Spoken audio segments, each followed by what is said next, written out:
Wabarakatuh. Salam sejahtera buat kita semua. Om Swastiastu, Namo Buddhaya, salam kebajikan.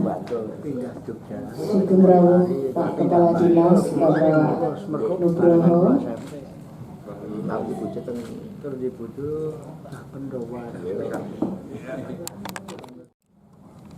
Assalamualaikum warahmatullahi wabarakatuh.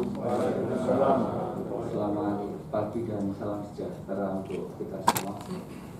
Salam budaya. Lestari budaya dulu. Alhamdulillahirabbil alamin. Pada kesempatan pagi hari ini kepada kita semua masih diberikan kenikmatan berupa kesehatan sehingga kita dapat bersama-sama hadir di tempat ini untuk mengikuti kegiatan secara sehat ataupun FGD yang dilaksanakan bersama antara Dinas Kabupaten Bantul beserta dengan DKP. Tentu yang pertama yang kami hormati Bapak Kepala Dinas Kabupaten Bantul, yang kami hormati Ketua Kabupaten Bantul, tahu juga di tengah kita ada Bapak Gatot Jono, yang kami hormati pula Bapak Dr. Sumaryono MA, yang kami hormati pula Bapak Dr. Argo Twikromo MA, yang kami hormati Bapak Ibu para sepuh-sepuh budayawan dan juga praktisi dan juga tokoh-tokoh ataupun seniman di Kabupaten Bantul yang pada kesempatan hari ini rawuh susun asalipun Mbah Juwaraya antus bantuan rawuhipun Mbah, termasuk rekan kami Mbah San enggak antus bantuan sangat rawuhipun Mbah, dan Bapak Ibu nyuwun sewu yang tidak bisa kami sebutkan satu persatu. Yang pertama, atas nama penyelenggara kami mengucapkan terima kasih atas kolaborasinya DKP Bantul dengan kami Dinas Kebudayaan sehingga acara pada kesempatan hari ini dapat terselenggara. Kami juga mengucapkan terima kasih kepada Bapak Ibu atas rawuhnya pada acara kesempatan hari ini. Dan mungkin kiranya perlu kami laporkan pada Bapak Kepala Dinas bahwasannya hari ini mungkin harusnya ada 3 narasumber Bapak, termasuk Prof. Kasidi, tapi karena beliau sudah di rumah sakit pada kesempatan hari ini beliau tidak bisa hadir di tengah-tengah kita Bapak. Dengan harapan dan doa semoga kepada beliau segera diberikan kesembuhan. Amin. Sehingga dapat segera bersama-sama dengan kita kembali bersama dengan Dinas Kabupaten Bantul untuk memberikan yang terbaik khususnya kebudayaan perkembangan pelestarian budaya Kabupaten Bantul. Selanjutnya terkait dengan tema pada kesempatan hari ini Bapak nantinya akan mengangkat tema terkait dengan sinergitas pemangku kepentingan dalam kemajuan budaya Kabupaten Bantul. Karena pada saatnya nanti kami mohon arahan dari Bapak Kepala Dinas dan juga kami mohon perkenannya Bapak Kepala Dinas untuk membuka secara resmi kegiatan FGD pada kesempatan hari ini. Terakhir kami memohon maaf apabila dalam kami menyediakan tempat dan segala sesuatunya pada pelaksanaan acara pada hari ini banyak dapat kekurangan. Sekali lagi kami mohon maaf yang sebesar-besarnya. Kami akhiri. Assalamualaikum warahmatullahi wabarakatuh. Terima kasih kepada Bapak Kepala Bidang Adat Tradisi, Lembaga dan Seni. Kayaknya kita harus bertepuk tangan dulu biar bersemangat pagi ini. Selanjutnya Bapak Kepala Dinas Bapak Nugroho Eko Setianto SOS MM akan menyampaikan sambutan. Kami mohon arahannya juga sekaligus membuka acara FGD kita pagi ini. Monggo Pak Nur.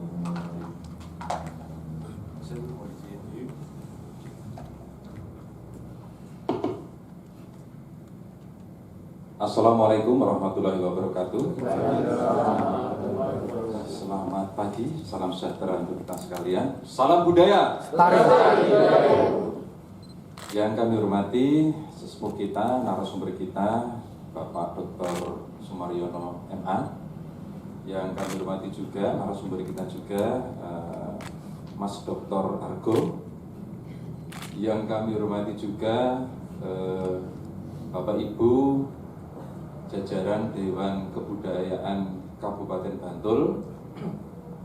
Yang kami hormati juga Bapak Ibu, rekan-rekan dari komunitas seni budaya yang ada di Kabupaten Bantul, dan juga hadirin yang tidak bisa kami sebut satu persatu. Puji dan syukur kita panjatkan kehadirat Tuhan Yang Maha Kuasa. Alhamdulillah pagi hari ini kita masih diberikan kesehatan, kekuatan untuk senantiasa beraktivitas di dalam kegiatan kita ini. Dan pada kesempatan ini merupakan suatu hal keprihatinan bagi kita bahwa hari ini sesepuh kita, rekan kita, Bapak Prof. Dr. Kasidi ini sedang menjalani perawatan medis sekarang di Rumah Sakit Sarjito karena kemarin siang ini mengalami musibah. Ini kemarin terjatuh di Pacitan di dalam rangka pekerjaan juga. Kemarin bersama-sama dengan kita dari Pemda Bantul inti untuk merampungkan peraturan Bupati tentang arsitektur bangunan baru di Kabupaten Bantul gitu ya. Intinya seperti itu. Sehingga mohon kiranya kepada Bapak Ibu sekalian untuk mendoakan kepada beliau Bapak Prof. Kasidi, semoga beliau segera diberikan kesembuhan dan semoga bisa beraktivitas kembali bersama-sama dengan kita. Amin. Ibu Bapak yang kami hormati, pada kesempatan ini merupakan sekian kali FGD yang dilaksanakan oleh Dewan Kebudayaan Bantul bersama juga dengan kita semua, dan pada saat ini adalah mengambil tema sinergitas ya, sinergitas tentang para pemangku kepentingan dalam pemajuan kebudayaan di Kabupaten Bantul. Kalau kita mengacu kepada sinergitas menurut Kamus Bahasa Indonesia, sinergitas diantaranya adalah suatu kerja ataupun aktivitas operasi gabungan, nah, gitu kalau kita baca di online-nya itu. Dan dari situ jelas kelihatan bahwa memang saat ini sinergi, kolaborasi itu menjadi hal yang mungkin akan kita lakukan, walaupun itu mungkin juga tidak mudah. Karena ketika kita berbicara dengan kolaborasi, dengan sinergi, itu pasti karena latar belakang kita dan juga mungkin dari bidang kita juga berbeda-beda, tentu ada berbagai perbedaan. Tetapi perbedaan itulah yang kita harapkan akan menjadi suatu rahmat, bukan suatu perbedaan yang nanti akan mengurangi kemanfaatannya, tetapi harapan kita adalah ada manfaat di situ karena dengan adanya keahlian yang bermacam-macam, yang beraneka ragam, kiranya akan menjadi saling melengkapi di dalam kita membuat suatu program, suatu kerja. Dan kegiatan inilah yang kita laksanakan. Ini nanti kita harapkan adalah bahwa karena kita berbicara sinergitas, kami harapkan juga nanti di dalam FGD ini ada suatu rekomendasi yang ditujukan kepada Bupati Bantul, CEHI ataupun kepada Dinas Kebudayaan untuk melakukan sinergitas yang seperti apa yang harus kita laksanakan di dalam pemajuan kebudayaan yang ada di Kabupaten Bantul itu.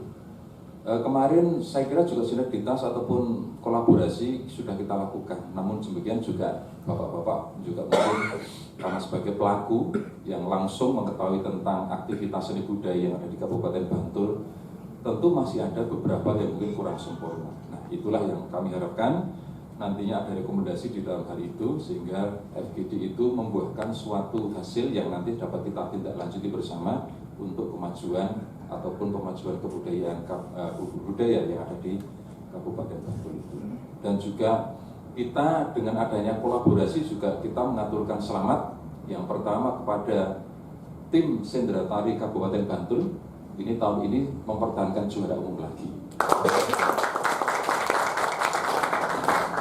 Ini juga merupakan suatu kolaborasi yang kemarin di penghujung, bukan di akhir, di penghujung itu kita juga menghadirkan Bapak Dr. Sumaryono. Kemarin di sana beliau memberikan evaluasi yang begitu tajam, nek ora kuat mesti loratine.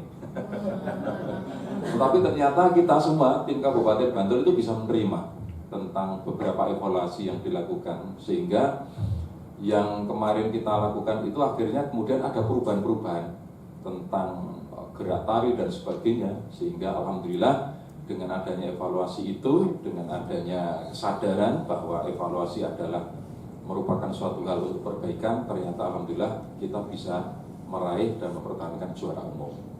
Kemudian yang kedua juga kita ucapkan juga terima kasih kepada tim Ketoprak Kabupaten Bantul. Kemarin hari minggu kemarin kita juga berhasil meraih juara umum, mempertahankan kembali.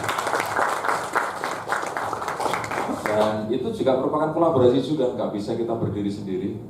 Paling tidak dapat kita lihat di sana juga ada evaluasi, ada narasumber, bahkan juga mungkin tepatnya juga kita berkolaborasi dengan pihak-pihak yang lain, sehingga kita bisa mewujudkan suatu pentas ketoprak yang berkualitas dan alhamdulillah juara umum. Dan semoga itu juga nanti akan diikuti oleh komunitas-komunitas yang lain yang ada di Kabupaten Bantul ini, bahwa juara itu merupakan suatu hasil proses.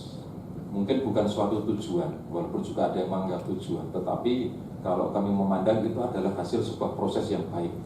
Dan di dalam proses yang baik itulah tentu ada kolaborasi, ada sinergitas di sana. Inilah yang harus kita selalu terapkan di dalam kita melakukan pemajuan kebudayaan yang ada di Kabupaten Bantul. Apalagi kalau kita berbicara tentang kebudayaan, banyak aspek yang harus kita kolaborasikan di sana, karena berbicara tentang kebudayaan kita menyangkut tentang hasil cipta rasa karsa, hasil karya manusia yang itu meliputi berbagai hal yang kemudian diewajawatahkan ataupun kemudian diaplikasikan di dalam objek-objek kebudayaan yang ada di daerah istimewa Yogyakarta ini. Jadi banyak hal yang memang kita senantiasa harus tetap berkolaborasi, dan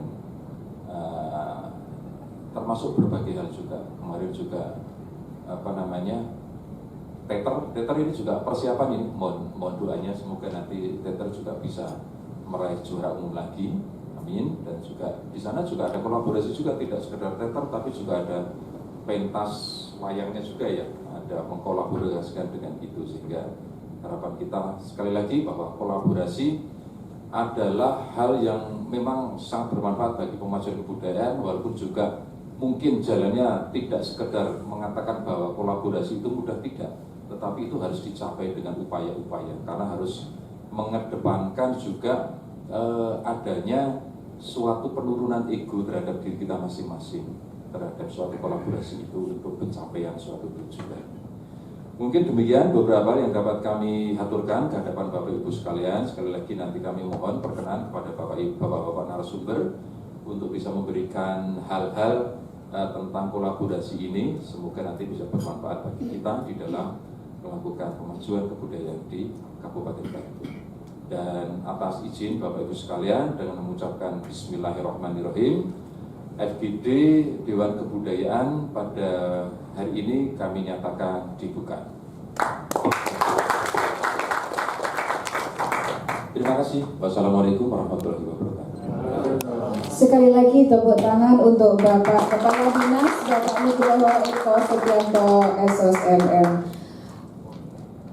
Sudahkah kita semua bersinergi antara pemangku kepentingan dalam pemajuan kebudayaan di Bantul? Apakah kita masing-masing komunitas kita juga sudah bersinergi dengan pemangku kepentingan ini? Juga antar komunitas kita juga sudah saling berkolaborasi? Ini nanti akan kita diskusi.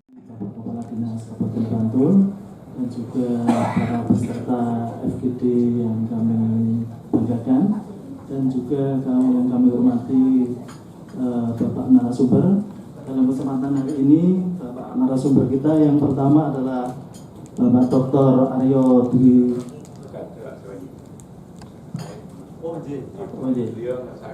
Oke, mohon maaf. Kami ulangi.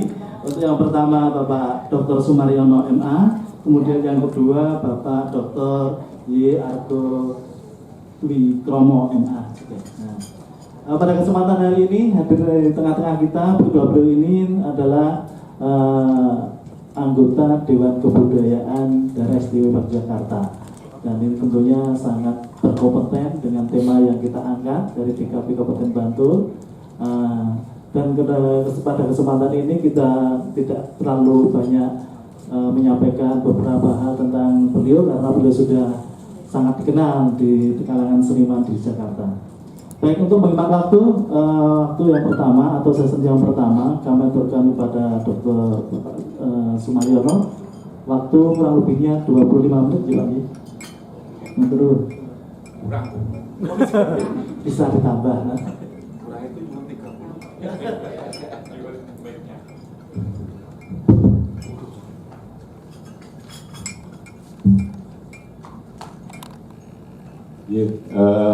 Saya berdiri saja dan mohon maaf saya tidak membuat makalah di PowerPoint karena kemarin baru jadi tulisan untuk buku Dewan Kebudayaan DIY di masih ini secara cepat saja. Yang kami hormati Pak Nugroho, Kepala Dinas Kebudayaan Gunung Kebudayaan di Kabupaten Bantul, Pak Argo, Pak Fendi, dan para tokoh-tokoh budayawan seniman yang sekarang hadir di ruangan ini. Jadi judul yang dipesankan kepada saya, sinergitas pemangku kepentingan dalam pemajuan kebudayaan di Kabupaten Bantul. Semoga ini tidak overlap dengan Pak Argo nanti. Kalau toh nanti ada kesamaannya, ada ketersinggungannya, itu bagian dari saling melengkapi dari materi yang ada di saya maupun Pak Argo.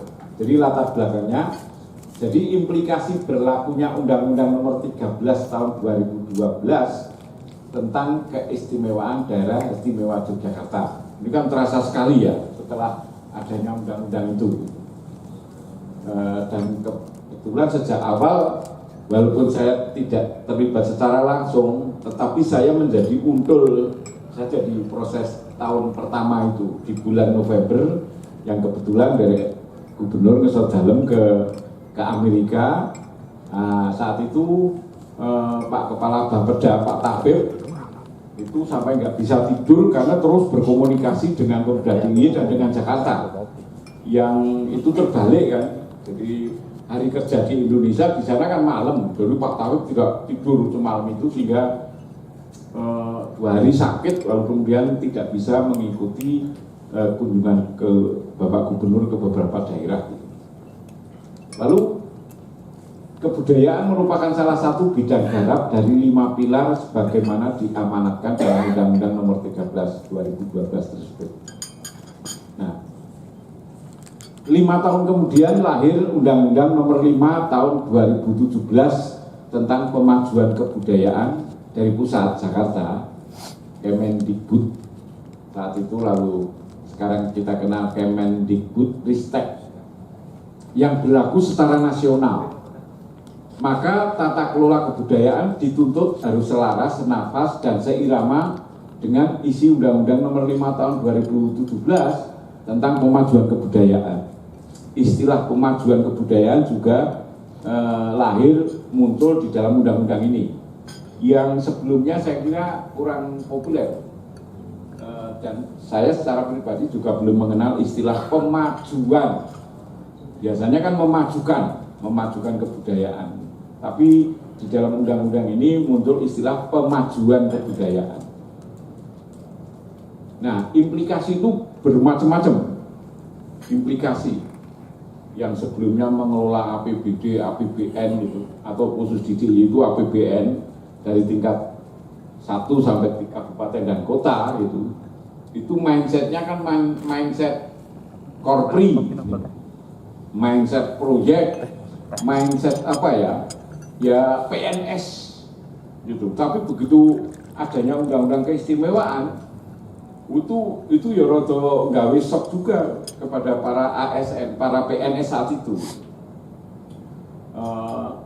Karena titik kenyamanan itu sudah berlangsung bertahun-tahun di kalangan PNS gitu. Ketika kemudian ada undang-undang keistimewaan, itu lalu kaget, semua terkejut, kaget. Implikasinya macam-macam. Ada yang kemudian, nggak usah ada keistimewaan ya, kok jadi pekerjaannya banyak, pemikirannya juga lain dengan mindset dan pemikiran ketika mengelola dana APBD misalnya dan sebagainya. Banyak implikasi. Nah, isi Undang-Undang Nomor 5 Tahun 2017 terkait dengan pemajuan kebudayaan dalam perspektif lokal, nasional, dan global. Jadi memang Undang-Undang Nomor 5 tentang pemajuan kebudayaan tahun 2017 itu adalah tata kelola kebudayaan, arah tata kelola kebudayaan yang mengarah pada memikirkan yang lokal, nasional, tapi juga internasional, global. Maka sebagaimana yang akan berlangsung pada bulan November nanti, 14 sampai 17 saya tepatnya, itu Kongres Kebudayaan itu akan dilakukan di Yogyakarta dan DIY sebagai tuan rumahnya, yang biasanya dilakukan 4 tahun sekali bergilir. Jawa Timur, Jawa Tengah, DIY terus bergantian, hanya 3 itu. Saya nggak tahu wong Jakarta, Jawa Barat, Banten itu berada di Pulau Jawa, tapi kok tidak mengenal Jawa. Karena kalau orang Jakarta, orang Bandung pada ke Jawa Tengah, Jogja, Jawa Timur itu kan pulang ke Jawa. Mereka berada di Jawa kok, ya itu sudah kaprahnya demikian. Nah, maka tema besar dari Kongres Kebudayaan nanti itu temanya adalah kebudayaan Jawa Anjayeng Bawono. Jadi supaya kebudayaan Jawa itu kuncoro sak donya kuncoro, tanpa harus dimaknai sebagai kolonialisme kebudayaan di dunia, tidak mungkin. Tetapi kebudayaan Jawa akan memberi kontribusi pada perkembangan peradaban kemajuan masyarakat internasional, dan beberapa hal itu sudah berlangsung bertahun-tahun. Nah, bahwa negara memajukan kebudayaan nasional Indonesia di tengah peradaban dunia dan menjadikan kebudayaan sebagai investasi untuk membangun masa depan dan peradaban bangsa demi terwujudnya tujuan nasional. Tujuan nasional. Tapi memang tujuan utamanya nasional. Anjayeng Bawono, tetapi tetap untuk kemakmuran masyarakat Indonesia dan pencitraan Indonesia untuk kuncorone negara Indonesia. Sebagaimana diamanatkan dalam Undang-Undang Negara RI tahun 45 bahwa keragaman kebudayaan daerah merupakan kekayaan dan identitas bangsa yang sangat diperlukan untuk memajukan kebudayaan nasional Indonesia di tengah dinamika perkembangan dunia. Bahwa untuk memajukan kebudayaan nasional Indonesia diperlukan langkah strategis berupa upaya pemajuan kebudayaan melalui perlindungan, pengembangan, pemanfaatan, dan pembinaan. 4 kata kunci ini yang kemudian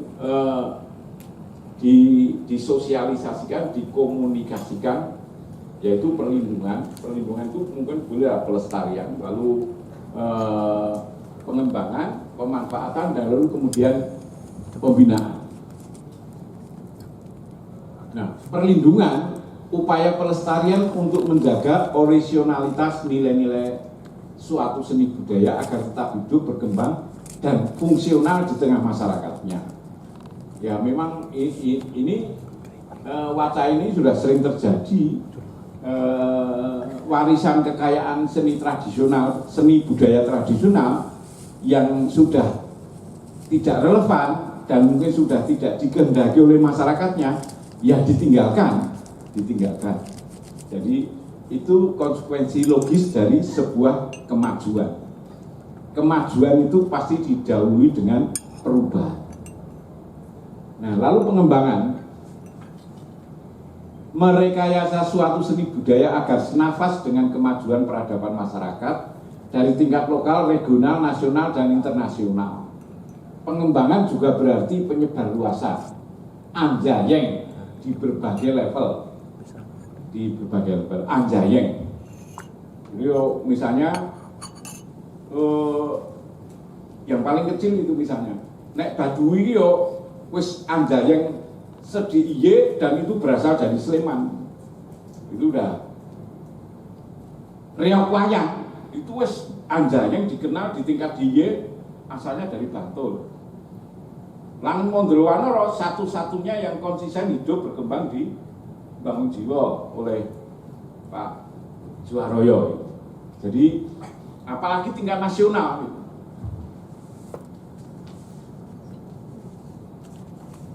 Nah, pengembangan juga berarti penyebarluasan, berkembang di masyarakat. Maka ketika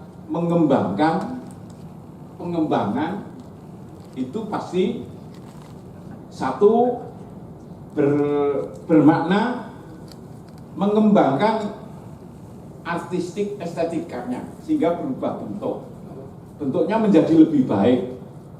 Tuh. Nah, sekarang ini sudah berkembang, kesenian rakyat itu sudah berkembang sangat luar biasa dari aspek artistiknya loh. Tata busananya ini wis kaya wayang wong kaya Sindratani kok tidak seperti 15-20 tahun yang lalu. Sing baronge yo nganggo bagor terus pakaiannya lusuh gitu, sederhana. Itu citra kesenian rakyat 15-20 tahun yang lalu kan seperti itu. Sekarang tidak. Sekarang udah make up yo nganggo Mustika Ratu, orang nganggo ting sing di anu kae nganggo langes kae pemerintah terus ting dilewer. Sekarang tidak. Katur luntur. Nah, sekarang nggak ada kesenian rakyat make up-nya Mustika Ratu. Gitu. Pupure ya orang FIFA kae. Biar FIFA ono wis apuh banget wis. Itu. Jadi sudah mengalami kemajuan yang luar biasa. Lalu pemanfaatan seni budaya untuk pendidikan, kualitas hidup, pemajuan peradaban dan pariwisata. Jadi memang citra kesenian misalnya itu mencitrakan, menggambarkan kemajuan masyarakatnya. Itu. Nah, sekarang wis anak-anak lulusan SMKI, isi UNJ, penari-penari itu sudah nggak mau lagi menari kesenian rakyat. Sudah dikotomi seni kerakyatan, seni klasik itu wis tidak dikenal. Pokoknya nggih diragati untuk rakyat klasik apa wis pokoknya sendika. Dan maka kesenian rakyat menjadi bagus-bagus sekali dan itu menstimulus para pelaku seni tradisional itu belajar lebih serius lagi. Jadi lu HP sekarang coba saja sekarang. Nah, karena kualitas hidup masyarakat manusia dari aspek kesejahteraan, saya masih percaya kesejahteraan itu lahir dan batin. Lahir yo tercukupi, makan, sandang, papan dan sebagainya. Nah, batin itu sesuatu yang sering tidak bisa dilihat tapi bisa dirasakan. Kampung ini regeng, ono latihan, iki ono kegiatannya aktif banget. Itu menjadi di hatinya masyarakat itu menjadi tentrem, urip kok gemah limpah nih yo, nganu tentrem, oke kegiatan, berlatih. Karena ada kegiatan seni budaya lalu ada silaturahmi, nah, dan sebagainya. Sehingga seni budaya menjadi pengikat solidaritas sosial. Nah, lalu yang penting adalah pembinaan yang sistemik dan berkelanjutan. Nah, itu implikasi dari berlakunya undang-undang keistimewaan dan juga gelontoran dana IS. Pembinaan itu semakin sistemik dan berkelanjutan.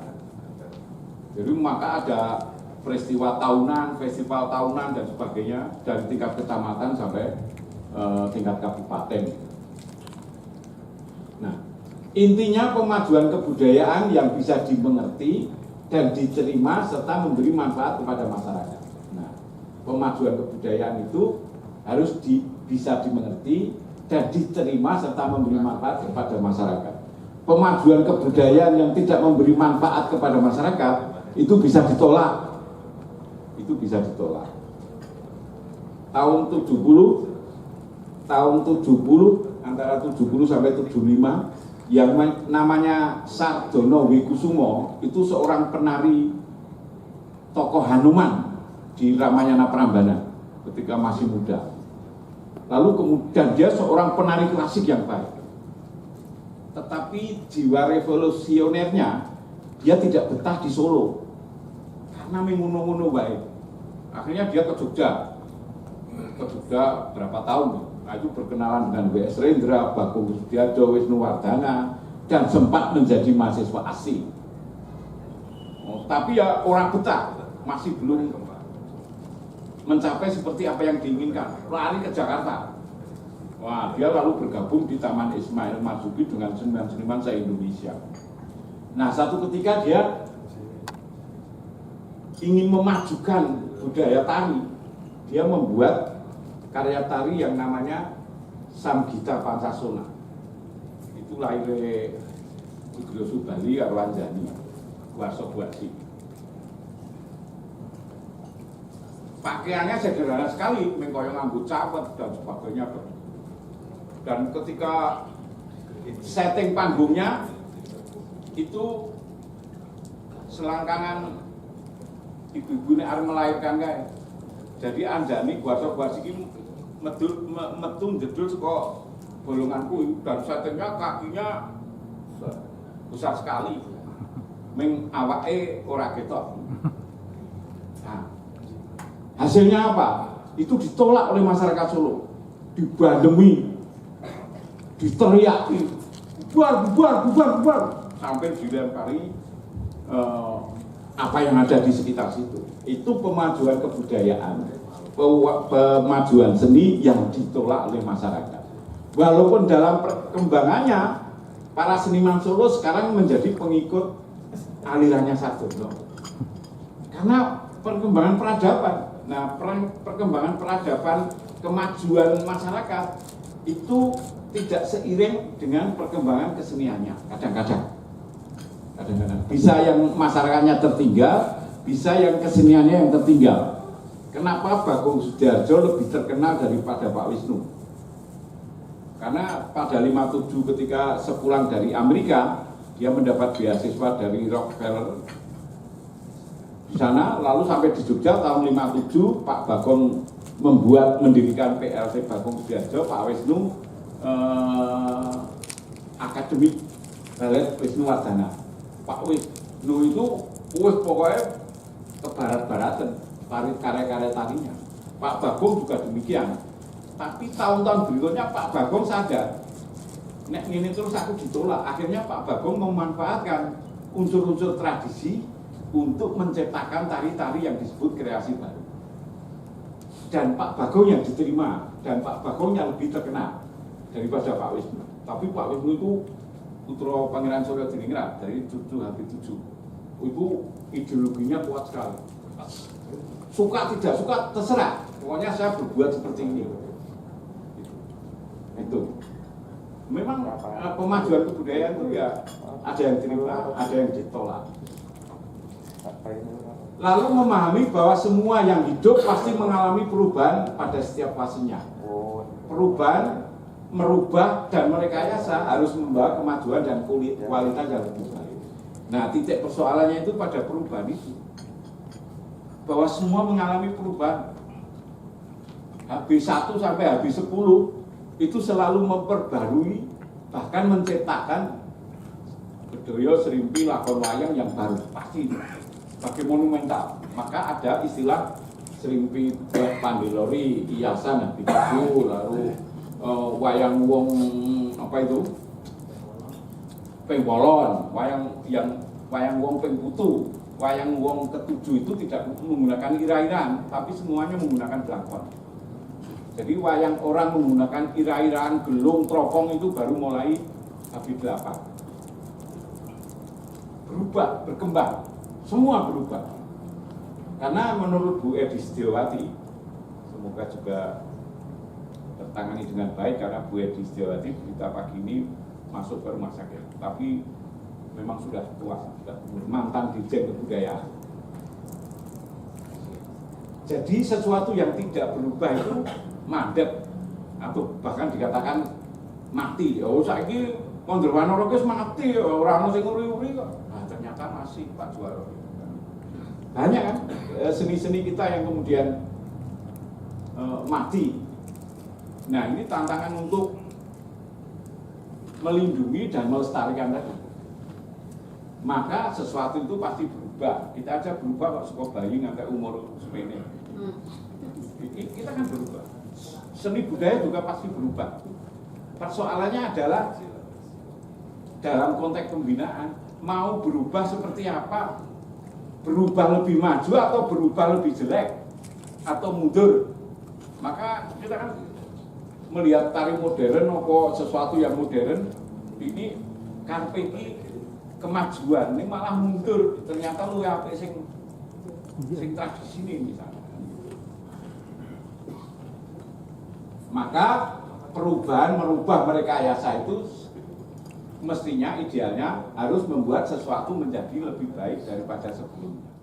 Nah, perubahan merubah merekayasa itu pasti diikuti dengan hilangnya beberapa hal, tetapi ditemukan pula hal-hal yang baru. Merubah merekayasa itu pasti memunculkan hal yang baru, tetapi sekaligus kita akan kehilangan hal-hal yang mungkin dianggap tidak cocok dengan kehidupan masyarakatnya. Nah, maju dan berkembang harus dimaknai sebagai peningkatan mutu kualitas yang lebih baik. Karena Profesor Kwan itu menjelaskan bahwa kemajuan itu karena perubahan. Kalau tidak ada perubahan, tidak ada kemajuan. Perubahan kemajuan itu karena kritik, dievaluasi terus. Kalau tidak ada kritik, tidak ada evaluasi, maka apa yang harus dirubah, apa yang harus dimajukan? Pasti ada pihak ketiga yang berfungsi sebagai kritikus, evaluator, apapun. Kritik itu sejak dari rumah sampai di sekolah, sampai di masyarakat, kritik itu selalu ada. Maka jangan sampai ada yang anti kritik. Karena kritik itu berimplikasi pada perubahan dan pemajuan. Kritik di rumah, boleh mangan ke orang yang ngarep lawang ngono kuwi, itu kritik. Nenggon kursi, itu kritik. Tapi kritik orang tua kepada anaknya tidak bisa berdebat. Karena itu tuntunan, ujaran, gitu. Pitutur. Tapi kalau kritik di seminar seperti ini, itu silakan, itu bantah membantah, debat bisa.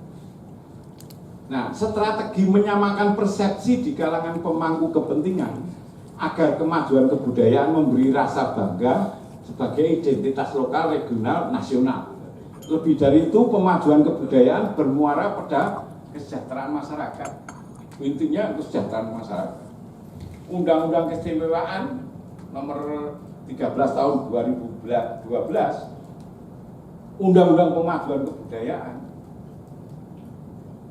muaranya adalah untuk kesejahteraan masyarakat dan untuk peningkatan kualitas hidup masyarakat. Masyarakatnya lebih pintar, masyarakatnya juga lebih sejahtera.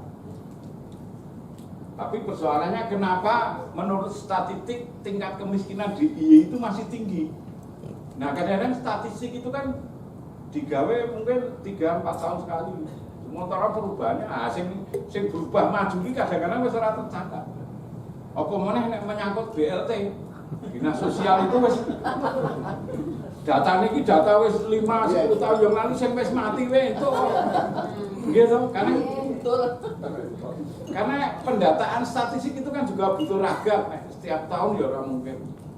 Tapi ketika menyangkut BLT ngono kuwi lho, kok iso kemeruyu. Dan ingat berita tahun berapa itu, saya masih ingat ada pegawai negeri di Departemen Agama di Jakarta. Orangnya ada 500-an, orangnya sudah tidak ada. Ini gaji ini metu terus dulu. Iya, itu dulu pernah ada berita itu. Makanya Gus Dur, Departemen Agama kayak pasar. Nek DPR taman anak-anak itu Gus Dur. Ibu Suwardi Gus Dur. Nah, lalu kesadaran pada posisi, kemampuan dan peran masing-masing serta melakukan sungguh-sungguh dengan penuh tanggung jawab. Ini antara pelaku, kreator, dan pembina. Ini tidak bisa dipisahkan. Mana yang terpenting? Kreator. Nek kreatornya ora ana pelakune. Kreatornya memang sebatas mimpi kalau neng kertas wae iki rencanane ngene. Nek ora dilakoni, sing nglakoni ya pelaku, seniman pelakunya. Itu juga tidak kalah pentingnya. Pembina juga demikian. Nek ora terfasilitasi oleh Dana S lewat Undo Kabudayaan Kabupaten Bantul, Dinas Kebudayaan Kabupaten Bantul, ada ngopo? Ayo meng gogok kemul sarung.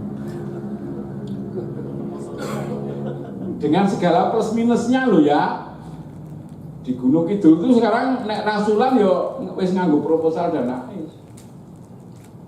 S. Wis sudah ora do iuran. Dulu itu iuran oke-okean di iuran asal dalangnya si A, B, C, D. Nah itu oleh iuran oke-okean. Dan ternyata sekarang dalam perkembangannya dalam Gunung Kidul itu apik-apik sekarang. Yang dalam isor do arang-arang payung munggah kan gitu. Nah, pelaku adalah pihak-pihak yang secara nyata mewujudkan program kegiatan seni budaya dari sang kreator. Tanpa pelaku tidak mungkin kegiatan seni budaya dapat terwujud. Betul ya? Pelaku sih. Kreator, orang-orang yang memiliki talenta berinovasi kreatif serta ide-ide pembaruan dan pemajuan. Kadang-kadang ya harus kita sadari, ada yang orang itu talentanya besar, gawe apa-apa cepet apik. Ning yo ana sing memang dia bakatnya di pelaku. Nek dadi apa ora wono, dadi anoman apik banget. Nek bahasa menyutradarai bingung. Nah, itu ya ada, itu kan persoalan talenta. Kaya nek masak itu loh, apa jenenge? Cek, itu kan ya. Apa nek kalau kita jajan bakmi itu yuk, tanpa timbangan toh. Wah, terkenal enak. Nek sing pas ora talentanya ndi sing kasinen, sing apa bakmine lodrok dan sebagainya wis kokean sambat. Tapi pemasak itu juga talenta dan tangan. Nek ora tangane di situ itu ya wis dilalai wis dirasani karo pembeli. Wis sesuk rasa rono neh ngono. Kapok pindah nggon. Nah, kreator. Nah, jadi pelaku, kreator, dan pembina itu sama fungsinya. Pembina orang-orang yang memiliki komitmen tanggung jawab program-program pembinaan, kemudian mengawal dan mendampingi program-program kegiatan seni budaya. Pak Nugroho itu nek nunggoni latihan itu yang nganggo kaos kontingen. Sampai di konser kemarin Pak Nugroho itu orang nganggo batik, yang nganggo kaos kontingen. Nah itu para pelakunya sing seliwas-liwet melihat Pak Nugroho pakai kaos kontingen. Itu Bapak ada di tengah-tengah kita. Bapak senapas dengan kita mengawal. Loh iya kan? Lalunya sebagai pejabat batik ya Pak Nugroho kemarin saya lihat pakai kaos. Ketika nunggoni latihan pas saya ada itu juga kaosan gitu. Soal pakaian itu ya nggawa anu kok. Terlalu formal menurut yo. Nah itu, saya percaya Pak Nugroho karena dulu wirawiri ketika di dinas sosial kan wirawiri program wayangan, pengki desa, itu mantap esok gitu. Saya dengan Pak Nugroho memfasilitasi kebendaharaan di DKP, gitu Pak Juara ya? Iya. Oh ya buat ini, gitu. Yo kadang-kadang jam 12 jam 1 ngono ora ketok Pak Nugroho mungkin cari ning ndi ngono tapi begitu wis galong kae terus wis gedulnya karena wis aku kampung itu. Jadi nah siapa pemangku kepentingan untuk lestari dan berkembangnya seni budaya? Pemerintah dari pusat sampai pemerintah daerah, bahkan sampai tingkat kecamatan, bahkan sampai kelurahan. Seharusnya semua bertanggung jawab pada tata kelola kebudayaan di levelnya masing-masing, memfasilitasi. Kalau orang-orang LSM sering kalau ada persoalan kan negara tidak hadir, nah misalnya gitu nengok TV itu negara tidak hadir. Sebenarnya ya hadir, memang orang terus sosok ini ketok. Kalau yang hadir itu kebijakan itu rakyat ketok pejabat, tapi hadir itu. Nah ini yang perlu dia perhatikan. Lalu komunitas seni termasuk para seniman kreator sebagai subjek maupun objek hidup dan berkembangnya seni budaya. Sudahlah. Ya tergantung pelaku seni, kreator seni. Itulah mbok dibina di gelontor duit ning nek ora ana nawa itu spirit untuk berkesenian, ya sudah gitu. Percuma dana digelontorkan coba di Dinas Kebudayaan Bantul, Pak Nugroho dan jajarannya. Duitnya oke ini orang respons ke masyarakat. Orang jadi. Nah, lalu yang ketiga, pemerhati, pembina, dan tokoh masyarakat. Dia bukan pelaku, tetapi dia pemerhati, pembina, dan tokoh masyarakat yang selalu mengawal kehidupan seni budaya di wilayahnya masing-masing. Yang mengawal dan mendampingi hidup dan berkembangnya seni budaya. Jangan diabaikan pemerhati, pembina, dan tokoh masyarakat. Apalagi nek pemerhati, pembina ini kaya raya, ngono wis mangke latihan yang dari nonton kostum sini. Wis aku sing anu, wis ngono kuwi. Kalau sudah sampai pada itu kepedulian itu besar sekali.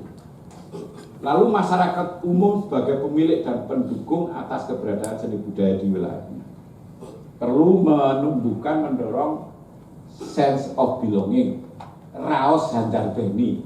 Sudah kalau semua masyarakat itu punya rasa handar beni, pentas nulungi kok donatur teko dhewe.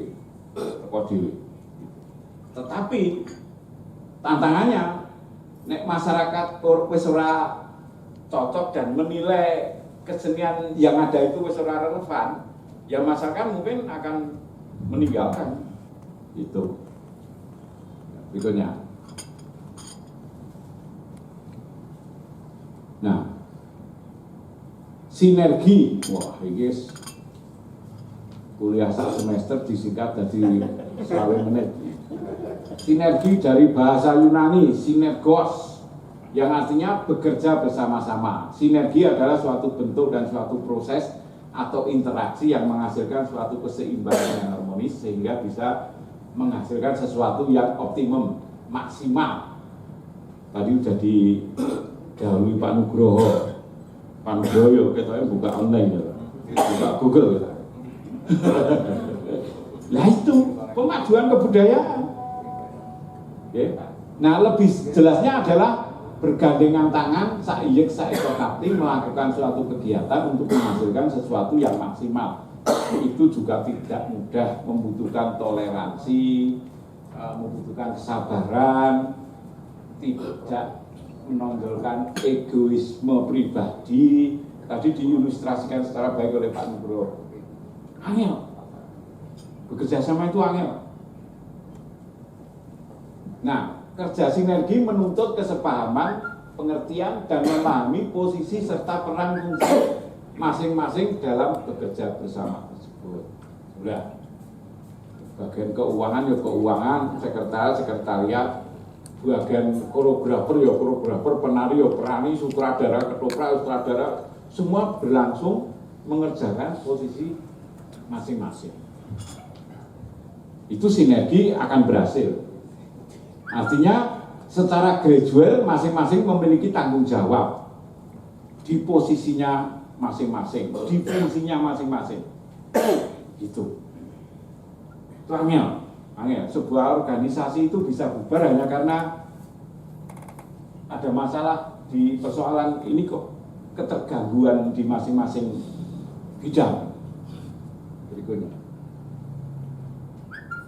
Keberhasilan atau kegagalan kerja bersinergitas, kekompakan dan saling pengertian, toleransi, serta masing-masing memahami hierarkis tata kelola manajemen akan menjamin keberhasilan program kerja bersama. 2. ada bagian-bagian yang tidak bekerja secara optimal dengan berbagai alasan, tidak seperti mesin, dapat mengancam kegagalan suatu program atau setidaknya tidak berhasil menyelesaikan program dengan optimal. Itu ono bidang sing gaweane njaluki duit, wae sing catetane angel disusun. Dan gaweane ora rampung, ayo sinergi akan gagal. Belas. Nah, maka selama melaksanakan kegiatan perlu evaluasi secara periodik. Jadi setiap langkah dievaluasi, setiap langkah dievaluasi. Nah, akan tetapi kata kuncinya adalah ada dusta di antara kita. Nah, minggu itu kesimpulannya ini jangan ada dusta di antara kita. Keterbukaan, kesejujuran, dan sebagainya. Tapi dengan posisi dan peran masing-masing loh. Ora iso pelaku seni koreografer sak kondange kaya ngopo kok arep ngorek administrasi keuangan neng kantor, nggak bisa. Mereka sudah kedinasan instansi itu sudah diberi mandat otoritas mengenai tata kelola kebudayaan yang bermitra dengan pemangku-pemangku kepentingan. Dewan Kebudayaan itu salah satu lembaga juga yang memiliki kepentingan, salah satu pemangku kepentingan Dewan Kebudayaan tingkat DIY, dan nanti November akan ada sosialisasi Pergub Gubernur kepada di Dewan Kebudayaan Kabupaten dan Kota. Kayaknya sudah ditandatangani oleh Gubernur baru saja. Jangan ada dusta di antara kita. Nah, 4, gagasan-gagasan besar adanya suatu peristiwa seni budaya yang dicatat murni perlu direalisasikan. Misalnya pernah ada wayangan di 17 titik, dari piramid sampai Parangtritis saat itu. Saat itu Pak Utomo ketua Upadinya. Walaupun tidak tercatat murni, tapi itu peristiwa gagasan besar itu. Gagasan besar. Dan semua ada penontonnya. Lalu kemudian juga mau cepat masa di pendopo Parasamya. Pernah itu, dan itu tercatat murni lalu. Pernah. Nah setelah itu apa? Setelah itu apa menjalankan rutinitas program tahunan? Mestinya 1 tahun sekali itu ada peristiwa besar yang menjadi gitu. Nah, prestasi Kabupaten Bantul tahun 2122 sudah disebut Pak Nugroho. Tapi saya ingin kontingen Sendratari dan kontingen Ketoprak 2 tahun berturut-turut sebagai juara umum dalam festival antar kabupaten dan kota segitu. Sudah sepantasnya kita apresiasi dan penghargaan yang tinggi, sesuatu yang membanggakan kita semua sebagai warga Bantul. Tepuk tangan. Tahun-tahun Pak Gatot merintis itu. Tepuk tangan untuk Pak Gatot. Sekarang tinggal mundur dan tinggal pembinaan gitu. Apalagi sekarang diminta toh bahwa semua festival seni budaya diharapkan berjenjang dari tingkat kecamatan, lalu kemudian membentuk kontingen untuk maju tingkat DIY. Maka festival ketoprak antar kecamatan ini Pak Gatot diulang lagi. Bantul, Wonosari yang sudah itu, Kulon Progo juga sudah, Tancarito, Ketoprak sudah antar kecamatan, Sendratari, Gunung Kidul sudah antar kecamatan. Nah maka kami mohon untuk festival ketoprak remaja atau pelajar antar kecamatan itu mohon dihidupkan kembali ya Pak Nugroho. Dulu sempat terhenti karena katanya tidak disetujui oleh provinsi. Tapi berapa bulan kemudian Dinas Kebudayaan mengundang unsur-unsur kecamatan dokon ngetoprak ning kecamatan masing-masing.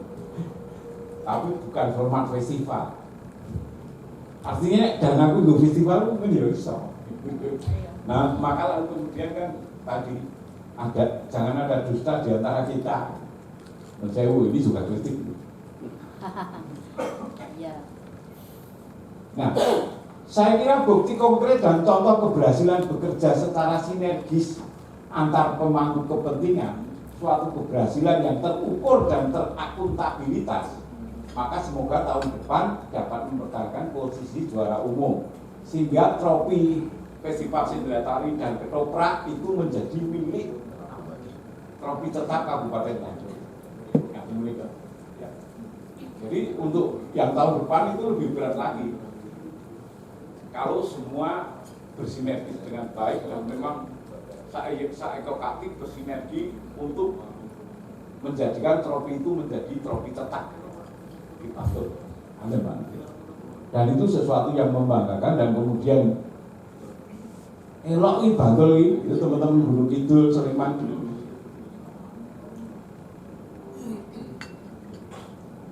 Lalu saya paham prestasi tersebut oleh karena dedikasi, kerja keras, dan komitmen untuk menjaga marwah Kabupaten Bantul sebagai inisiator mendesak DPR mengesahkan Undang-Undang Keistimewaan Tinggi.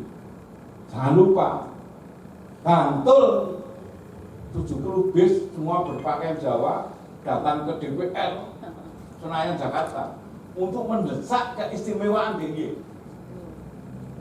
Oh, belum ada Paguyuban Lurah, Dusun belum, itu baru terus terang zamannya Pak Idam dan Pak Mano nih. Pak Mano mengerahkan SKPD dan semua pelaku seni budaya untuk mendesak itu, dan mungkin tidak sampai 2 tahun lah, 2 tahun, 3 tahunan kemudian diresmikan Undang-Undang Keistimewaan. Lalu kemudian direspon, ini merasa direspon oleh Kasunanan Surakarta. Kami mendukung dan setuju DIY menjadi daerah istimewa dengan undang keistimewaan. Tapi lebih tepat adalah Kasunanan Surakarta yang mesti nganggung ngomong. Dan itu sudah berlangsung mungkin 6-7 tahun ya. Seminarnya ada di UGM untuk itu. Dulu sudah daerah istimewa loh Surakarta. Ini sih menghapuskan Sunan sendiri. Baca di YouTube itu, kenapa Surakarta tidak bisa menjadi daerah istimewa. Yang menggagalkan, yang tidak jadi daerah istimewa itu Sunan sendiri. Karena masyarakatnya tidak setuju. Dan kalangan Sentono ada yang tidak setuju, yang itu menjadi anggota persiapan kemerdekaan. Dan jangan lupa, sampai patehnya dibunuh, pateh Keraton Surakarta. Diculik, dibunuh, enggak. Nah ini akan mengancam peperangan saudara di wilayah Surakarta. Nah saat itu sebenarnya yang menggugurkan daerah keistimewaan itu Sunan 12 sendiri karena kondisi yang pungkasan atau di Solo Sleman itu pungkasan atur jenang selo wadur kali seselderan apuranto atur pulau sing kadur janda. Lah wong jenang selo wadur kali seselderan, lah kok terus apuranto yang lepat, biar wonten lepat kawula ora an. Nek kula gawe ngene. Mugi murakapi dan migunani seserepan sapala punika. Nuwun mugi Gusti tansah njambangi kita sami. Assalamualaikum warahmatullahi wabarakatuh. Terima kasih atas pemaparannya untuk narasumber yang pertama, Pak Sumaryono MA. Untuk itu silahkan nanti tanyanya dicatat dulu ya, apa yang tadi disampaikan oleh Pak Sumaryono. Nanti akan kita panel bersama untuk tanya jawab kepada kedua narasumber. Baik, selanjutnya kami mohon untuk narasumber yang kedua, Bapak Argo. Waktu dan tempat kami aturkan, monggo.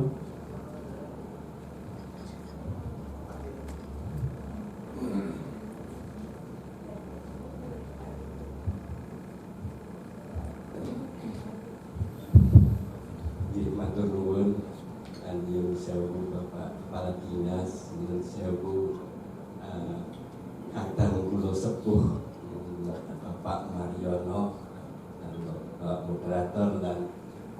sepuh sedaya kang wonten mriki lan kadang kula sedaya nyuwun sewu kula mawantun matek wonten mriki mboten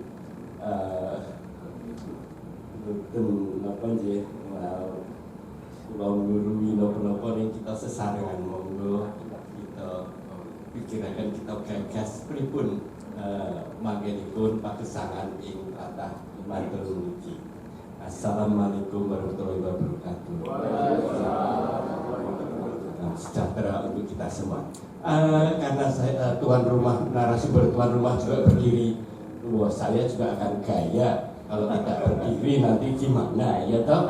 Udah yang namanya Pak Mario ini memang luar biasa dan gagah dan sangat jelas untuk menjelaskan apa yang beliau pikirkan. Oke, saya hanya ingin melengkapi saja dan mungkin saya sedikit jalan-jalan nyun sewu di supaya tidak tengeng. Kalau tadi kita nanti akan wirawiri begitu nyun sewu ya. Ya seorang jalanan yang memang begini selalu sana kemari begitu. Jadi memang saya ingin lebih dari berbicara lebih dari atau ke belakang dari sinergitas itu apa. Jadi saya berbicara tentang landasan keselarasan dan tata kelola kehidupan bersama, warisan dari leluhur kita. Kalau tadi dikatakan sinergitas itu dari mana? Dari gudeg Yunani ya, dari Yunani, gitu. Barangkali tidak usah jauh-jauh ke sana, istilah sinergitas itu biarlah, karena kita itu sebenarnya sudah punya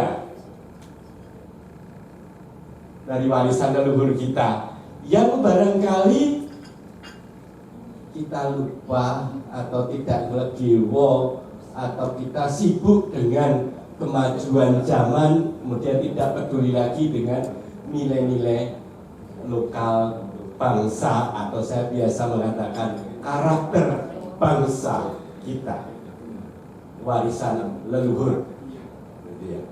Pakai warisan leluhur, begitu ya.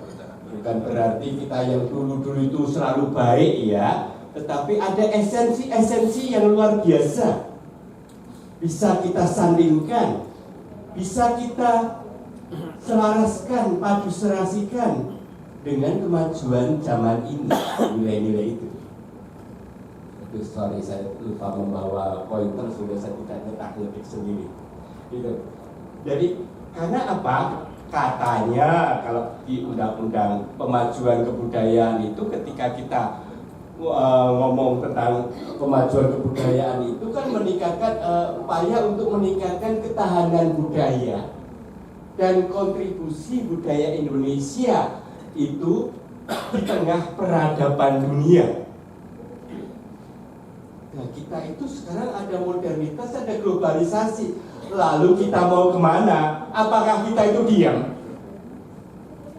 Apakah kita itu hanya mengemas budaya-budaya kita itu jadi tontonan atau jadi produk pariwisata saja? Atau juga mengelola apa yang ada di dalam wujud-wujud yang tampak, aktivitas atau praktik-praktik kebudayaan yang ada? Itu tantangan kita bersama. Kalau kita bicara sinergitasnya, itu sebenarnya kita mau kembali lagi apa sih sebetulnya dalam konteks bangsa kita, dalam konteks Ngayuk Jakarta Hadiningrat di sini. Jadi sebenarnya saya hanya mengatakan sudah sebenarnya ditulis dalam pemajuan kebudayaan. Ini lihat, saya sudah juga tadi mengatakan bahwa ketika nilai kehidupan lokal bangsa sebagai penopang karakter kehidupan harmonis itu telah digerogoti ya tanpa sadar. Digerogoti tapi kita senang karena kita mendapatkan kehidupan yang luar biasa. Tadi gerogoti sehingga kita itu kemudian ditaklukkan ada kepentingan sepihak atau menurut kebenaran nggak tahu di daerah sana, tetapi ketika masuk di sini ya belum tentu pas, belum tentu benar. Saya tidak tidak hanya ngobrol begini, tapi yuk kita juga merasakan, atau bahasanya bahwa kita hayati, kita refleksikan ke bahasa ngetopnya begitu ya. Tapi kemudian bagaimana kita menginternalisasi itu, bagaimana suasana di sini.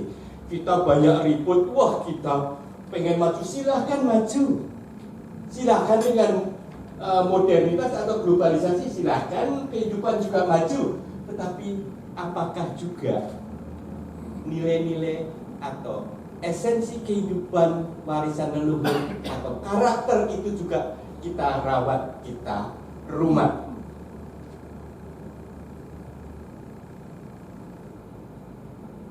Tantangan kita bersama ya.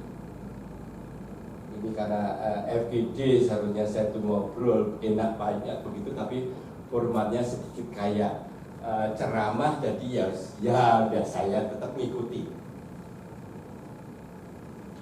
Karakter harmonis kan kita ya begitu, tapi kita juga strategik bagaimana mengemasnya supaya itu bisa gaduh.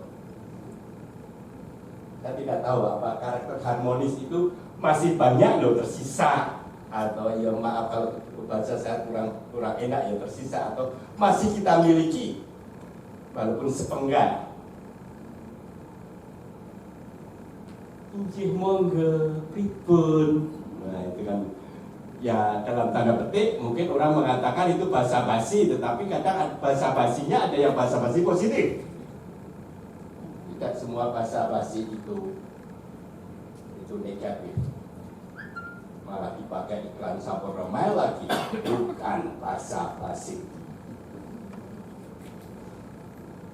Ini coba kalau kita berpikir sinergisitas antar pemangku kepentingan kebudayaan, ini kita bongkar diri kita refleksikan, kita hayati bagaimana sih ngadepi ombak yang zaman, mumpung cedak laut itu ya, mumpung ombak. Nanti enggak milenial kalau di sini saya nggak ngomongin ombak gitu. Jadi bagaimana kita mencoba untuk berstrategi, jangan ditolak yang namanya modernitas ya. Ya kita menolak modernitas, menolak globalisasi, kita menjadi bangsa yang bisa bisa ditaklukkan banyak bangsa lain, ditaklukkan bukan hanya bangsa, ideologi kita itu banyak ditaklukkan, atau justru menaklukkan diri. Lebih enak yang menaklukkan diri, yang kenyamanan. Boleh nyaman, tapi juga pikirkan bahwa kita punya karakter harmonis. Yuk, mangga. Jadi tantangan bersama tadi sudah saya katakan itu, bagaimana kita mulai mengemas atau melihat lagi pengutamaan itu secara dominan ya, bukan semuanya, tapi yang keutamaan atau kita mengedepankan relasi-relasi yang selaras atau prinsip nilai etika. Karena prinsipnya keselarasan, masuk dalam pergaulan kita punya etika kok keselarasannya. Saya dengan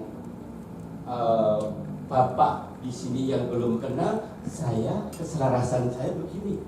Kalau mungkin dengan Pak Mariono yang kenal, Pak Kak kabari, keselarasannya di situ. Jadi keselarasan itu ada bisa bergerak, walaupun ada batasnya ya. Pergerakan ini terus, setiap orang berbeda. Disinilah sebenarnya karakter bangsa kita yang sebenarnya sudah lama kita geluti atau sebenarnya kita warisi. Masih banyak tersisa kok. Jawab kuesioner, ya toh? Itu contoh ya. Jawab kuesioner penelitian dari orang-orang hebat di akademisi di perguruan tinggi misalnya. Sering, sedang, Tidak sering sekali orang cenderungnya menjawab sedang. Ini karena apa? Kita sudah menempel, keselarasannya bukannya penakut, tetapi kan selalu disalahkan oleh orang-orang akademis. Gimana sih nggak punya pendirian? Ya sudah, nggak apa-apa, kita terima dengan enak, jangan marah. Orang mengelola kehidupan, mengelola kebudayaan. Kalau kita marah, kita malah memberi contoh bahwa mengelola kebudayaan, mengelola kehidupan itu dengan kemarahan. Beri contoh bagaimana kita mengelola itu dengan selaras, dengan sinergis bahasa Yunaninya. Betul ya Pak Mariano? Makanya saya harus jauh ke sana belajar ke Yunani dulu baru tahu selarasan itu begitu. Jadi ini kita kelola masih kok coba dirasakan. Atau kita lihat pengelolaan bapak ibu dalam keluarga. Anak yang bacet, anak yang karu-karuan, kok yo direngkuh piye carane? Padahal beda ya udah, karu-karuan begitu ya. Itu. Atau saya sering membuat contoh. Sekarang kan, kalau yang podo, yang sama itu selalu baik, bukan berarti begitu. Tapi yang berbeda pun ketika dikelola dengan keselarasan itu akan menjadi harmonis. Kalau beda itu tidak baik, kenapa ibu bapak itu ketika menikah dulu memilih lawan jenis? Secara tegas kan begitu saya mengatakan. Mboknya sing podo, mau sing podo ki pengen ngomong apik dan lain sebagainya. Ya sudah, milih baik sing podo. Kenapa kok milih sing beda? Beda loh itu. Jenis kelamin berbeda, latar belakang sosial budayanya berbeda, fisiknya berbeda. Mungkin ada yang rambutnya keriting atau rambutnya lurus dan sebagainya. Kok yo malah pengen bangun keluarga yang katanya bermimpi harmonis. Sampai umur memisahkan kita katanya merah kawin meneh. Itu. Ini sebetulnya ketika kita berpikir tentang sinergitas, kita harus perkuat karakter kita dulu. Jadi mohon maaf, jadi saya lebih berbicara esensinya dulu ya. Ketika itu terbentuk dan nanti caranya nanti saya akan menjelaskan kalau waktunya masih ada. Nanti diingatkan 5 menit sebelumnya. Jadi kalau nanti 5 menit sebelumnya diingatkan, nanti selesai tidak selesai akan saya tutup. Gitu, jadi ini kita alami atau tidak? Ayo saya harus mengguru sama Kiai Sepuh. Bapak Rumin milih pasanganipun kakung nopo jan nopo istri nih Pak. Lah kaki menapa? Meneh jauh. Takdir, sehingga apakah perbedaan-perbedaan yang ada ini tidak takdir? Perbedaan warna kulit, perbedaan suku, perbedaan suku-suku Batak, perbedaan kumis. Nah itu kumisnya keriting, kalau yang sini tidak ada kumis keriting biar atau rambutnya warna putih, atau barangkali juga bisa perbedaan-perbedaan yang melekat yang lainnya, konstruksi sosial. Wah kamu berpendidikan, kami tidak. Wah itu banyak sekali. Tapi kalau memang itu memang takdir kita yang menjalani hidup ini, ya kenapa tidak kita hadapi dengan enak? Apakah kalau kita hidup itu tidak pernah ada masalah?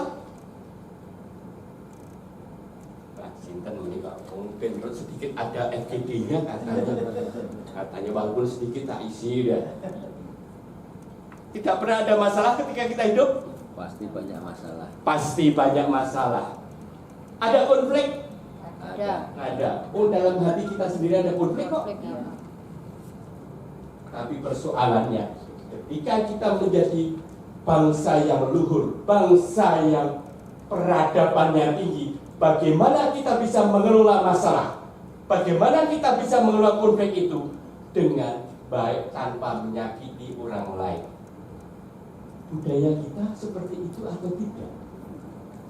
Nyun sewu sebetulnya.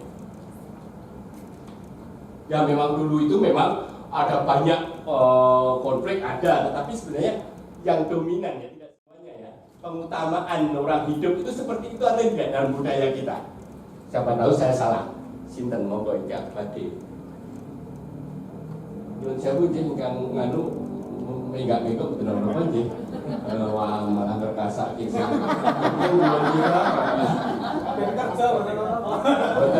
Ini juga berpikir keselarasan itu harus ngomong begitu. Nah, ini kan kita berpraktek. Saya juga belajar loh. Saya juga bukan orang yang pintar. Saya itu hanya belajar. Wong dalan iki yo ngene iki, gitu kan.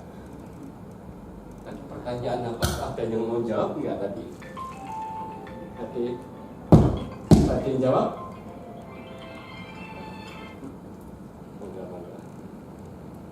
Oh, mboten wah pas tak nyunyuk-nyunyuk emang mboten. Monggo ngerokok tak jelas-jelas kayak gini ya enggak ngerokok, sudah ngerokok. Oke, enggak apa-apa. Tanya sendiri, jawab sendiri biasa. Oke, jadi ini bagaimana kita pengutamaan, kita mencoba untuk mengutamakan ada etika, prinsip, nilai keselamatan dalam kehidupan masyarakat yang semakin beragam ini. Ini bukanlah keadaan yang sudah terjadi selarasannya, tapi perlu kita perjuangkan, terutama kita kena ombak yang cukup besar dari aspek-aspek dari luar dengan nilai-nilai yang mungkin berbeda dan mempunyai kebenaran di sononya, tapi barangkali untuk di sini kurang trep, bukannya salah, tetapi tidak pas dengan konteks kehidupan alam Nusantara ini. Karena ketika kita memperjuangkan, tadi kenapa kok tidak dengan yang sejenis? Karena memang saling membutuhkan. Ketika saling membutuhkan, saling menghargai atau tidak? Ya, seharusnya. Ya, tapi bukan paten apa untuk huruf Jawa bukan saling tarung ya.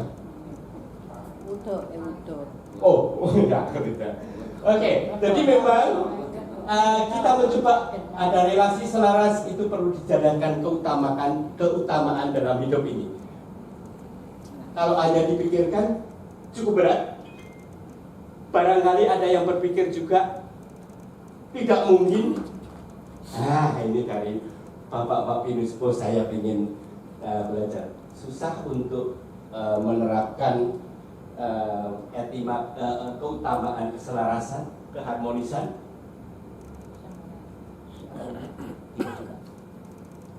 Agak susah, bisa juga. Waduh, ini memang ya karena kita gemburan modernitas cukup luar biasa. Tetapi ingat tidak, dalam keluarga itu menjadi keutamaan. Iya, harmonis.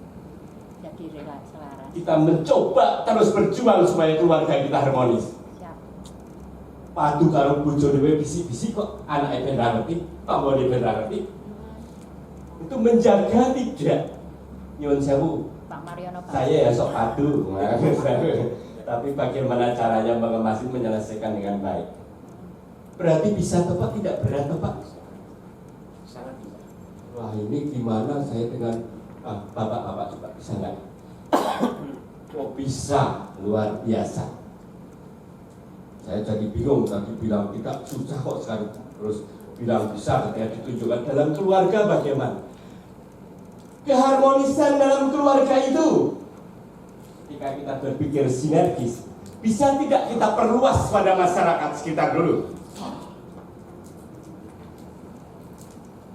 Tonggo Teparu dulu, sa RT dulu, sa RW dulu, sa kelurahan dulu, sak KPNW dulu, sak kabupaten dulu, bisa merasa IDI dan sebagainya. Ya kita modelnya memang begitu, karena dominannya pemikiran sekarang tidak seperti itu. Nek wis sugih ya wis. Nek wis sugih ya bangun rumah, temboki dan lain sebagainya. Tidak ada serawung jagung. Oh, kalau ya. Iya, betul. Sarung baca. Saya ini biro lokal. Oke, jadi memang inilah sebetulnya sinergitas itu di situ esensinya. Kalau cuman sinergitas itu kerja bareng sinergis, lah esensinya nggak didapat, nggak menyentuh dalam hati, ya wes. Yang penting sinergis ben aku untuk bayar, ben aku dialem bosku, ben aku sok untuk dana ismeneh, bukan itu. Justru ketika kita sinergis, oh dananya sudah cukup untuk yang lain. Lah orang kaya dulu itu berbagi atau tidak? Kenapa ada buruh apa yang ke situ, bukan buruh Soekarno Putro ya? Ada yang buruh di situ bawon atau apapun istilahnya. Nek loro ora dikit ora utang kok langsungnya tambah. Yang dulu-dulu ada seperti itu atau tidak? Sekarang mulai hilang atau tidak? Itu mungkin perlu jadi sugih kiyo sebetulnya untuk kebersamaan, bukan karena misalnya wes ketabrak wes wong liya kae wong kae untung duduk keluargaku ya padha-padha menungso ya. Ya itu sama hewan pun kadang kita juga harus seperti itu, karena di Gunung Kidul pun ada upacara gumbergan dengan sapi gitu, karena sudah membantu bagaimana relasinya juga dibuat harmonis. Oke, nanti mbak saya ditegur moderator. Oke, kita coba sekarang mulai memahami ini. Ada warisan tata kelola kehidupan para leluhur bangsa biar lebih luas, tidak hanya DIY, DIY. Karena di Asmat pun ternyata saya menemukan dengan istilah, dengan terminologi yang berbeda. Di sana adalah keseimbangan dengan manusia, sesama, dengan alam, dan dengan yang di atas itu kadang karena tergantung masyarakatnya itu tidak harus dengan istilah tertentu. Yang di atas bisa leluhur, bisa dan sebagainya, tapi sebenarnya esensinya sebetulnya sama yang kuasa. Itu perlu dipahami. Tidak harus beda istilah, rembuke, hancurkan, beda istilah. Esensinya di mana dulu? Kalau kita berpikir kebudayaan seperti itu, kehidupan. Ini jadi kalau kita itu ada bagaimana tata kelola kehidupan itu mengedepankan relasi selaras antara manusia dengan sesama, dengan alam, dengan sang pencipta, dan bahkan antar ketiganya. Dan sampai kita dengan manusia bagus lewat Gusti Allah, dengan Gusti Allah bagus mateni wong akeh. Jawa banget. Dan ini sebenarnya bukan Jawa, karena di Indonesia, jauh saya di Asmat sana ada seperti itu. Kalau di Bali kemudian lebih dipercaya ke Hindu ya. Ada istilah itu. Jadi memang ini adalah kondisi kita, lalu kebudayaan kita. Walaupun ini kadang kita lekatkan pada wah itu penghayat seperti itu. Tidak, itu esensinya seperti itu, memang kehidupan ini bukan hanya penghayat, tetapi hidup memang harus seperti itu.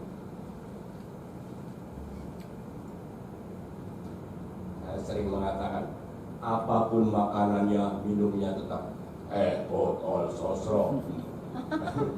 Tapi kita harus esensinya apa, itu harus kita lihat. Dengan mudah kita dipecah belah oleh bangsa. Kalau kasihan bangsa lain selalu disalahkan, jangan mudah kita dipecah belah oleh bangsa lain. Padahal yang pecah belah kadang bangsa sendiri ya. Ya itu kadang kita latah begitu ya. Oke, jadi ketika kita mempunyai karakter seperti ini, kehidupan itu pasti akan jangka panjang. Untuk kehidupan jauh ke depan atau lintas generasi, bukan hanya ketika saat kita hidup. Wis entak iki wong kita sugih, ya wis kowe remuk luwah sok arep urip kanggo apa. Artinya tidak ada keharmonisan juga dalam kehidupan ini, karena sehingga holistik menyeluruh itu tidak hanya untuk sesama kita yang hidup ini, tapi juga ke depan, bahkan juga untuk alam, untuk bahkan binatang atau untuk siapapun, sehingga kehidupan ini akan berjalan lancar. Karena ketika ada seminar internasional tentang konflik-konflik di dunia, banyak khawatir ini ketika tinggal meletupkan aja perang nuklir, dunia akan hancur. Kalau kita tidak gesek bahwa kita itu adalah saling bersama, saling membutuhkan. Hidup di dunia ini, ya itu istilahnya Pak Ahmad atau Ki Ahmad atau apa, saya tidak tahu. Sate Pak. Ya, itu jadilah Pak ya, sate Pak Ahmad. Oke, yuk kita, ini bisa lintas generasi. Ini sebenarnya kalau saya selalu mengatakan ini, sebenarnya esensi dari sinergitas itu harus kita perluas seperti ini. Kita sudah mulai terpecah-pecah atau belum? Bener kosong ben mati ya satu itu keluar dari diri. Nah, itu sudah biasa, itu trademarknya. Itu pengaruh dari mana ya? Kalau tidak kemudian dari banyak dari luar. Kelurahan yang sudah bagus-bagus merawat alam dan sebagainya, wadah dari luar datang, wah kemudian hanya mementingkan keruk sumber dayanya. Atau jangan lupa, memang bagus ketika Nyun Sewu Pak Mariono, kita harus mengemas kesenian itu bagus dan baik, mendatangkan banyak rezeki atau uang ya. Tetapi jangan lupa, ketika kesenian itu kita tidak pikirkan juga bagaimana keselarasannya supaya bisa dihayati oleh penontonnya, warga setempat, membangun keselarasan. Ya nggak ada gunanya kita kaya tapi yo sikut-sikutan, jeples-jeplesan. Dapat dana malah masyarakatnya kacau. Betul ngantos wonten apa mboten, ampun ngantos ngeraos kesindir dulu. Oke. Jadi ketika prinsip dan etika keselarasan menjadi koridor utama dalam tata kelola kehidupan para leluhur, maka perangkat. Jadi ini ada landasan keselarasan. Kemudian pasti diikuti dengan nilai-nilai yang lain yang serumpun. Coba kita lihat ya. Tadi ada perangkat, tadi Pak Mariono, guru saya yang hebat ini. Yang pegang mic saya, jadi saya bisa ngomong apa saja. Nun jauh Pak Mariono. Ada kerukunan, kebersamaan, persaudaraan. Ini hanya saya ambil dari Undang-Undang Pemajuan Kebudayaan aja. Kelanjutan, kebebasan, berkreasi, gotong royong, dan nilai-nilai serumpun lainnya. Karena masing-masing daerah mungkin tidak hanya itu, bisa ditambah. Serumpun itu ini mendukung keselarasan atau tidak? Rukun itu butuh selaras atau tidak? Iya. Coba lihat kebersamaan. Iya. Butuh landasan itu atau tidak? Enggak, landasannya itu hanya konco aja, bukan keselarasan. Siapa tahu begitu, silakan jadi protes. Kemudian kebebasan berekspresi butuh keselarasan kan? Saya nekat itu ngarepe bawa bupati ya, cara nekat itu rada lembut. Ngarepe bapak bapak kepala dinas ya cara begini dan sebagainya. Ya sebenarnya ada sopan santun dan sebagainya. Itu sebenarnya terbungkus dalam itu, tapi sebenarnya ada keselarasan di situ. Termasuk yang lain nilai-nilai. Apabila dibandingkan sesama, maka seperangkat nilai tersebut berlandasan pada keselarasan. Coba kalau memang nanti ibu bapak itu menemukan tidak, saya diberi pemahaman, enggak yang ini Saya terus belajar ini, jadi saya belajar tidak hanya dari buku, tidak hanya dari bacaan, tetapi juga dari bapak-bapak, ibu-ibu yang ada di sini. Oke. Kemudian prinsip dan etika keseharian menjadi gerak dan persemaian nilai-nilai yang bermuara pada perwujudan keharmonisan kehidupan. Selama ini, karena belum ada yang menulis, ya maaf ya. Jadi mungkin saya kalau dikatakan, wah itu omongannya ramu tuh, ya mutu ning sidi, itu nggak apa-apa lah, ngomongin. Tapi sebetulnya kalau memang tidak bermuara pada perwujudan keharmonisan bersama, nilai-nilai yang serumpun tadi, termasuk kerukunan dan sebagainya ya, itu mohon saya diberi catatan IWA dan sebagainya. Wah ini tidak, supaya saya bisa belajar. Karena belum ada akademisi yang menulis ini, terus terang Pak Mariono. Saya mulai bongkar-bongkar, baik yang di luar negeri pun tidak sampai pada esensi ini. Mudah-mudahan saya salah, mungkin Pak Mariono yang akademisi bisa membantu saya untuk menduduhkan, bahasa Indonesia ini menduduhkan apa ya? Menjangankan ya. Mengkuahkan. Ini tadi memang kita Jangan. Oke, jadi mungkin saya terus belajar karena saya memang sedang belajar. Ya, bukan siapa-siapa, tapi saya sedang belajar. Saya banyak belajar dari Pak Mariono yang hebat itu. Mumpung mic ada di saya, Pak Mariono ya. Iya. Diterima saja. Oke, jadi ini gerak terus bermuara terus suara. Oh kalau di sini butuh kerukunan, oh butuh kebersamaan, butuh apa? Itu terus bergerak. Ya, coba keselarasan dan kemudian nilai yang terajut. Ini ada landasan keselarasan, pasti juga itu bersinggungan, berkaitan dengan nilai kebersamaan dan lain sebagainya. Dan dalam menata dinamikanya dalam kehidupan, aktivitas pergaulan Bapak Ibu misalnya, itu harus ada prinsip dan etika keselarasan. Punya prinsip dan etikanya, oh ya, sehingga keluar sopan santun, keluar kemudian harus bagaimana mundak-munduk dan begitu adalah sebetulnya etika-etika yang terbangun. Ya, terus sekarang jadinya jadi yang namanya kehidupan ini ada konektivitas keharmonisan kehidupannya itu ada ya, dan beberapa komponen penopang. Jadi sekali lagi keharmonisan kehidupan sering ditopang oleh aktivitas-aktivitas kehidupan ini. Ada tari, ada tradisi, ada entah pantun. Tapi kalau kita lihat ada konektivitasnya enggak? Konektivitasnya pada keharmonisan, membangun kerukunan, membangun kebersamaan, membangun tatanan supaya ada etika.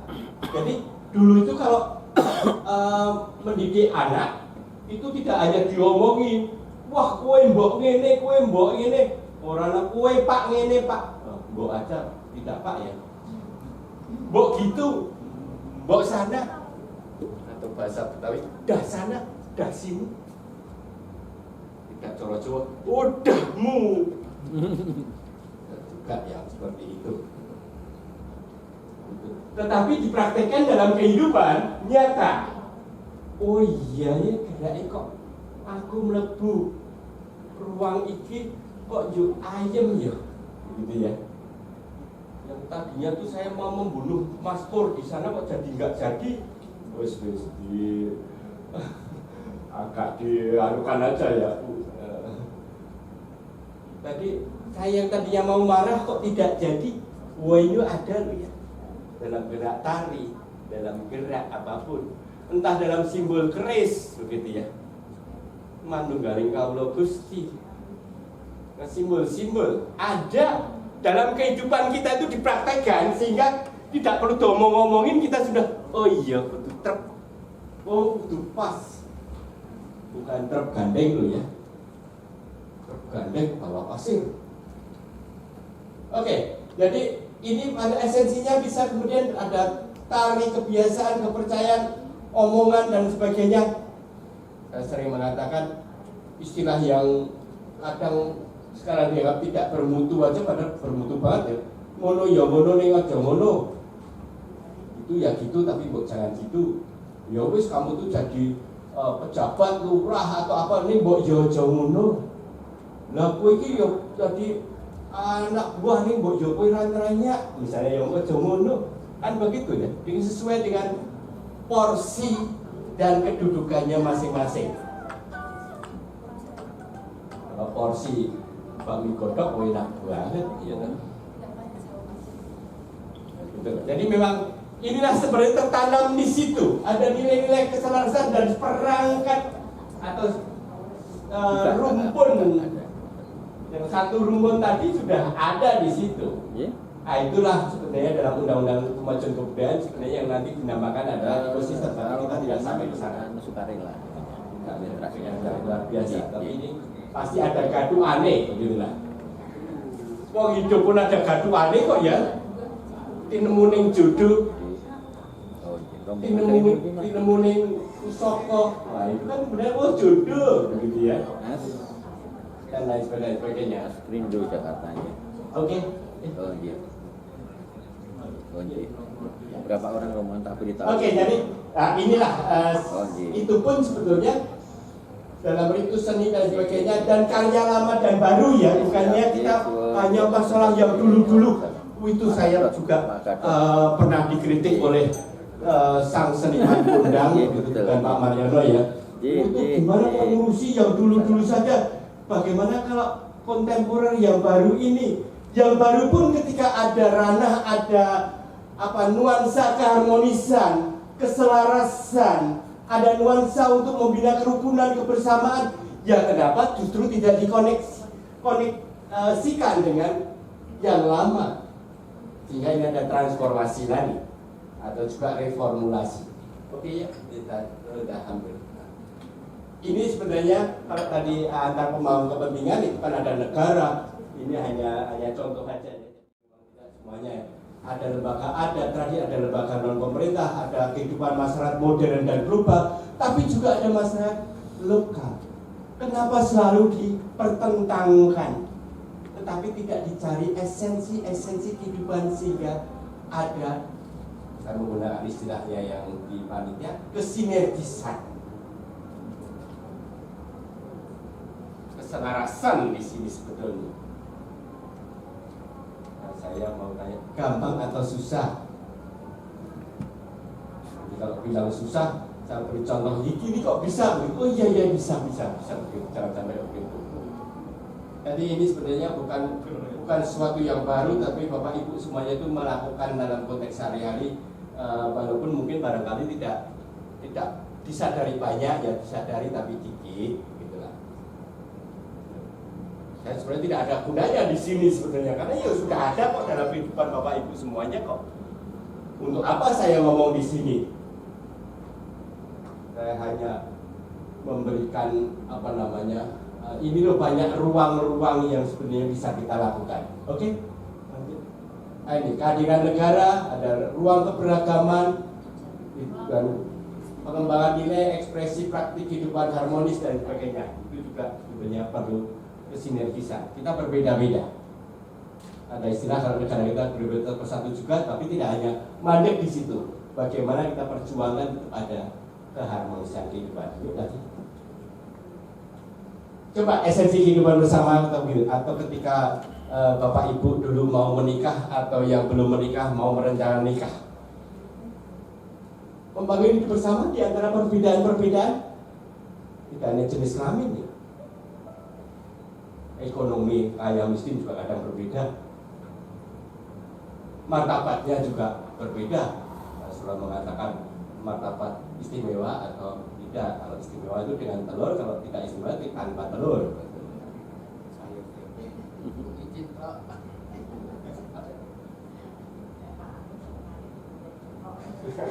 Goreng ceplok barang gitu. Oke, kemudian kan ini juga bisa saling belajar, saling memahami dan sebagainya. Ini kehidupan seperti itu tadi ya. Bagaimana memahami kemudian kita rajut yang kaya, yang tadinya egonya tinggi, itu kemudian yuk itu loh ada ini, sehingga kita ada keselarasannya di mana. Bukan kemudian malah kesejahteraan, kemudian wah yang penting kesejahteraan ini mengajar ekonomi. Tidak hanya ekonomi kok yang nomor satu. Yuk kita lanjutkan lagi. Coba kita lihat. Ini di sini antara ekonomi, politik, sosial, budaya saling berlomba untuk menjadi yang nomor satu. Sekarang ekonomi yang nomor satu, kesejahteraan pun di ekonomi. Wah bisa beli apa saja kok ya toh. Tetapi apakah dia tidak khawatir kalau mobilnya hilang? Berarti yang sosial bagaimana dia tidak menghargai sosial. Mumpung yang namanya Panembahan Senopati wilayahnya ada di Bantul, apakah tidak ingat dengan Catur Gotro Tunggal untuk di Bantul? Waktu itu memang hanya ada 4 yang menonjol. Sekarang banyak banget dan besar. Muncul yang baru lagi. Politik, sosial, politik adalah untuk keraton ya. Sosial alun-alun, keagamaan adalah di masjid dan pasar. Tetapi Panembahan Senopati tidak ada yang diunggulkan. Ketika diunggulkan terjadi kegoncangan.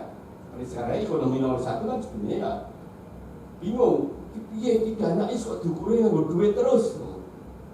Ya dijalani aja. Tapi kita berstrategi terus. Bagaimana kita bisa dengan keseimbangan, dengan keharmonisan kita bisa berstrategi dengan itu. Ingat toh kalau Tuno Satas Padi Sana Panembahan Senopati lo itu dari itu ya rugi di pasar tapi kan itu sedulur. Wah itu masih kampung-kampung masih lekat loh ya. Ada lem kastelnya mungkin masih lekat. Oke, saya kira tidak ada lagi karena habis ini matur dulu. Karena moderatornya sudah tertawa itu berarti sudah lega. Matur nuwun sanget kawigatosipun yang nyuwun sewu menawi wonten lepat atur kula wis taksih sinau malah sinika wau sinau kalih ibu bapak sedaya. Matur nuwun. Terima kasih untuk Bapak Argo. Waktu selanjutnya ini berhubung jam 12.04 kita gunakan semaksimal mungkin untuk tanya jawab kepada kedua narasumber. Ya, mudah-mudahan nanti sebelum jam 12 dikit bisa selesai. Jadi, waktu selanjutnya kami aturkan siapa yang mau bertanya dari sisi sebelah timur 1, kemudian tengah ada Pak San, Pak Jiwo.